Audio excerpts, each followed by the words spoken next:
Coke විඳින්න ජීවිතේ රැඳෙන්න. Angelo හොඳ ජයග්‍රහණයක් මම හිතන්නේ ඕස්ට්‍රේලියා තරඟයට කලින් ඔමාන් වගේ තරඟයක් පොඩි ප්‍රශේෂයක් තිබිලා ආවේ. හොඳ කම්ප්‍රිහෙන්සිව් වින් එකක්.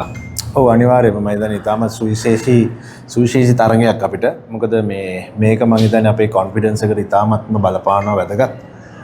ඉදිරියට යනකොට මොකද ඕස්ට්‍රේලියාව සහ සිම්බාබ්වේ තරඟ වලට යනකොට සහ සෙකන්ඩ් රවුන්ඩ් එකට යනකොට අපිට මේ කොන්ෆිඩන්ස් එක ඉතාමත්ම වැදගත්. මම හිතන්නේ පිතිකරු අංශයෙන් පටන් ගත්ත පළවෙනි 6 දී ඉතාමත්ම හොඳට මම හිතන්නේ කුසල් මෙන්ඩිස් අපේ පිතිකරු අංශයේම අල්ලගෙන හිටියකට ඊට පස්සේ පවන් රත්නායක ඉතාමත් සුපිරි අනගි ඉනිං එකක් ක්‍රීඩා කරාවිල්ලා පළවෙනි බෝලේ ඉඳන් ඔහු හරිම පොසිටිව් ලූස් බෝල වලට ගැහුවා, හයියෙන් දිව්වා. මම හිතන්නේ අපි ගිය තරගයේදී කර වැරද්ද තමයි මම හිතන්නේ ඕවර් 6 පැන්නට පස්සේ 6 ඉඳන් 14 වෙනකම් අපි හොඳට ක්‍රීඩා කරේ නෑ, විශේෂයෙන් දඟපන්දු යවන්නට. නමුත් අද ඒ දේ පැහැදිලිවම දැක්කා ඉතාමත්ම හොඳට ක්‍රීඩා කරා කියලා. මොකද පවන් සහ කුසල් මෙන්ඩිස්ගේ පාර්ට්නර්ෂිප් එක ඉතාමත්ම හොඳයි. ඊට පස්සේ දසුන් චානක ඇවිල්ලා සුපිරි අපි දැකපු දසුන් චානක සුපිරි ඉනිමක් ක්‍රීඩා කරා. ඒ වගේම කමිදු මෙන්ඩිස් ඉවර කරපු හැටිය ඒ මොමන්ටම් එක වැදගත් නේ අන්තිම හැවතේ. මේක අනිවාර්යෙන්ම වැදගත්. මොකද කමිදු මෙන්ඩිස් අපි දැක්කා ගිය තරගයේදී ලකුණු රැස් කරා. මේ තරගයේදී බොහොම සුළු බෝල ප්‍රමාණයකට ලකුණු 20ක් විතර ලබා ගත්තා. ඉතින් ඔක්කොම හොඳයි. මේ තරගයේ ඔක්කොම දේවල් මම හිතන්නේ හොඳට කරා ක්‍රීඩකයන්. දැන් විශේෂයෙන්ම කුසල් මෙන්ඩිස් ගත්තොත් එහෙම අපිට තේරෙනවා පොඩක් ඇන්ක කරනවා වගේ මේ දවස්වල. ඒ කියන්නේ ලොකු ඉස්සර අපි අප කුසල් ටක් ගාලා 30ක් ගහලා යන්න. නමුත් මේකේ පොඩි ප්ලෑන් එක වෙනස් කරලා මේක බැට් ත්‍රූ කරන්න try කරන ආකාරයක් වෙන සිංගල්ස් දාගෙන. ඔව් කුසල්ගේ පාර්ට්නර්භාවය මම හිතන්නේ පෙන්눔 කරා මේ තරඟ දෙකේදී. මොකද අවශ්‍ය වෙලාවෙදී කඩුල්ල නොදී පාර්ට්නර්ෂිප් එක බිල්ඩ් කරන එක තමයි අවශ්‍ය.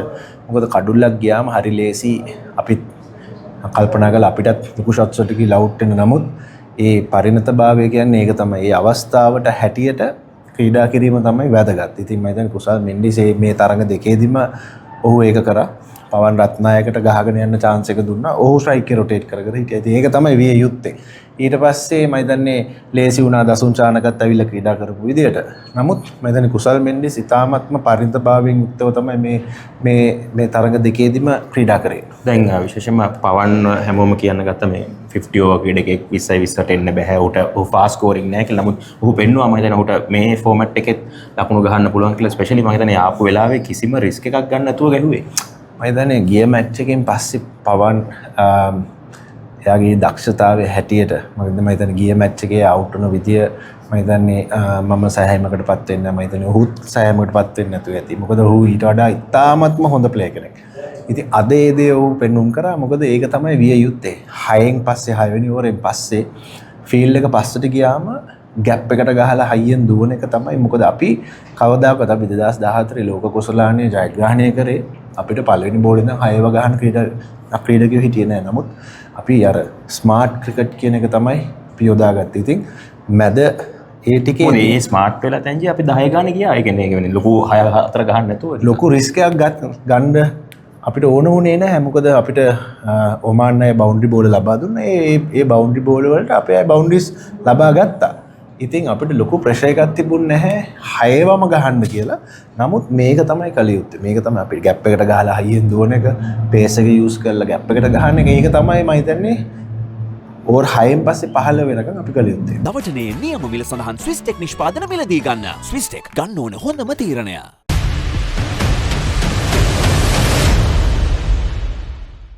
කමිල් ගැන මොකද හිතුවේ? දැන් අපි දැක්කා තරඟ දෙකම කමිල්ට සාර්ථක වෙන්න ලැබුණා. අපිට එතන වෙනසක් කරන්න ඕනේ ඕස්ට්‍රේලියා ගේම් එකට KJP වගේ කෙනෙක් ගෙනල්ලා බලන්න පුළුවන්ද? මම හිතන්නේ මේ ඔප්ෂන් එක අපිට තියෙනවා. මම හිතන්නේ KJPත් ඉන්නවා. ඌට ඕනනම් ඕපන් කරන්න පුළුවන්. ඌට මැද පෙළත් ක්‍රීඩා කරන්න පුළුවන්. මම ටිකක් කනගාටුයි. මොකද අද ගත්ත ඔප්ෂන් එක වැරදි. මොකද ෆීල්ඩ් එක ඔක්කොම ඉස්සරහා ඉන්නකොට දෙන්නයි 30න් පල්ලෙහා ඉන්නේ. නමුත් ඔහු ඒ දෙන්නගෙන් එක්කෙනෙක්ගේ උඩින් තමයි ඒක ගහන්න ගියේ. සමහරවිට එයා කනෙක්ට් කරලා තිබුණත් ඩීප් මිඩ් විකට් ෆීල්ඩ් එකේ අතට යන්න තිබුණා. ඉතින් ඒ ඔප්ෂන් එක වැරදි මං කියන්නේ. නමුත් අපි හැමෝම අවුට් වෙනවා. අපි අවුට් වෙලා තියෙනවා ඇති තරම්. නමුත් ඒ ගත්ත ඔප්ෂන් එක මං හිතන්නේ ඌට ඒ වෙලාවේ සුදුසු නැහැ. නමුත් ඔහු ඉතාමත්ම හොඳ ක්‍රීඩකයෙක්. නමුත් අපිට ඔප්ෂන් එක තියෙනවා කුසල් ජනිත් වගේ එක්කෙනෙක්වත් ටොප් ඕඩර් එකේ බලන්න. දැන් පැතුම් ගැන ගත්තොත් පැතුම් is due for a big one වගේ තමයි දැන් තේරෙන්නේ. මොකද හිතන්නේ මොකද ස්ටාර්ට්ස් ගන්නවා නෑ අනිවාර්යෙන් පැතුම්ගේ ෆෝම් එකේ කිසිම කන්සර්න් එකක් නෑ. මොකද පැතුම් ඇවිල්ලා දැන් අදත් බැට් කර විදියට ඔහු ලොකු තරඟවලදී අනිවාර්යෙන් ක්‍රීඩා කරනවා හොඳට. මොකද ඒක ඔහු පෙන්නලත් තියෙනවා. ඒ වගේම ඔහු ෆෝම් එකේ ඉන්නේ. ඉතින් කිසිම ක්වෙස්චන් එකක් නෑ ඒක පිළිබඳව. ඔහු අපිට අනිවාර්යෙන් ස්ටාර්ට් එක ගත්ත දවසට හොඳ ඉනිමක් ගහලා තරඟය ජයග්‍රහණය කළා දී. ඒක ගැන මම දෙපාරක් හිතන්න ඕනේ නෑ. බෝලිං ගැන ගත්තොත් දුෂාන් හේමන්ත මන්ද වනිදු හසරංගව කම්පෙයාර් කරලා එතනට එන්න බෑ. නමුත් මොකද හිතුනේ පොඩක් ලූස් බෝල්ස් ටිකක් තිබුණා. ඔව් මම හිතන්නේ පොඩ්ඩක් පොඩ්ඩක් පැනික් වෙන්න ඇති පළවෙනි වර්ල්ඩ් කප් තරඟය එකපාර රීකෝල් කරලා මම හිතන්නේ ඌටත් ටිකක් ඒක එක්ස්පෙක්ට් කරන්න නැතුව ඇති වර්ල්ඩ් කප් එක ඇවිල්ලා ගහන්න. මොකද වනිදු හිටියා. ඉතින් වනිදුගේ පිම්මෙන් මනින්න අමාරුයි. නමුත් දුෂාන් හේමන්ත කියන ක්‍රීඩකයා මම බොහොමත්ම අවස්ථාවලදී දැකලා තියෙනවා. හම්බෙන chance එකෙන් උපරිම ප්‍රයෝජනය ගන්න පුළුවන් ක්‍රීඩකෙක්. උපරිම උත්සාහයක් දරන ක්‍රීඩකෙක්. ඉතින් එක තරඟයක් මේ වගේ වෙන්න පුළුවන් ඕන කෙනෙක්ට අපිට ඇති තරම් වෙලා තියෙනවා. නමුත් ඔහු හිතාමත්ම හොඳ ක්‍රීඩකෙක්. ඔස්ට්‍රේලියා තරඟය වැදගත් තරඟයක්. මොකද ඒ වගේ තරඟයක් ගැහුවොත් ඒ එන ගැම්ම හිතා ගන්න බෑ. මම දන්නේ විදිහට සෝල්ඩ් අවුට්. මොකද හිතන්නේ මේ තරඟයට කොහොම අප්‍රෝච් කරනවද? අනිවාර්යෙන් මම හිතන්නේ මේ විදිහටම අප්‍රෝච් කරන්න ඕනේ. අපි මේ තරඟෙත් පොසිටිව් සෙල්ලම් කරන්න ඕනේ. ධනාත්මකව හිතන්න ඕනේ හැමතිස්සෙම. අපිට ඔවුන් එක ජයග්‍රහණය කරන්න පුළුවන් කියලා. මොකද මේ අපේ කන්ඩිෂන්ස්. අපි අද මම හිතන්නේ හොඳම මැච් එකක් ගැහුවා. අපිට බැටිං බෝලිං ෆීල්ඩින් අද ෆීල්ඩින් උත් හුඟක් ඉම්ප්‍රූව්මන්ට් එකක් තියෙනවා. ඉතින් බැටිං බෝලිං ෆීල්ඩින් ගත්තොත් අංශ තුනෙන්ම ඉතාමත්ම හොඳට කරපු මැච් එක. මේ කොන්ෆිඩන්ස් එක මම හිතන්නේ හුඟක් වටිනවා. මම කලින් කිව්වා වගේ ඔස්ට්‍රේලියාවත් එක්ක ක්‍රීඩා කරන්න. ඉතින් ඔස්ට්‍රේලියාව අපිට අනිවාර්යෙන්ම පරද්දන්න පුළුවන්. අපි මේ විදිහට ක්‍රිකට් ගැවුවොත් අපි මේ විදිහට ධනාත්මකව හිතලා ධනාත්මකව ක්‍රීඩා කරොත්. දසුන් ශානක අද ශ්‍රී ලංකාවේ වෙනින් ෆාස්ටස්ට් 50 එක ගැහුවා. මම හිතන්නේ ඔහුගේම රෙකෝඩ් එක 20 balls 19 balls කළා. මොකද හිතන්නේ මොකද දසුන් ෆෝම් එකේ හිටියේ නෑ. පොඩි මේ කියන්නේ ලකුණු අතරට එන්න බැරි වුණා. නමුත් මේ කොන්ෆිඩන්ස් එක කොහොමද දසුන්ට ඉස්සරහා ප්‍රධාන තරඟ වලට යනකොට? ඔව් මම හිතන්නේ ඉතාමත්ම හොඳයි. මොකද අද ක්‍රීඩා කළ හැටියට මම හිතන්නේ ඔහුට කලින් ප්‍රෙෂර් එකක් තියෙන්නේ නැති. ඒ වගේම ඔහු එච්චරම හොඳට පර්ෆෝම් කරලා තිබුණේ නැහැ කලින් තරඟවලදී. නමුත් මේ තරඟයේදී ඔහු පෙන්නුම් කරා ඔහුට මේ වර්ල්ඩ් ස්ටේජ් එකේ මේ වගේ වර්ල්ඩ් කප් එකකදී ඔහුට කරන්න පුළුවන් දේ. ඉතින් අපි බලමු ඉස්සරහට ඔහු හොඳට ක්‍රීඩා කරයි කියලා බලාපොරොත්තු වෙනවා. Pay with your phone.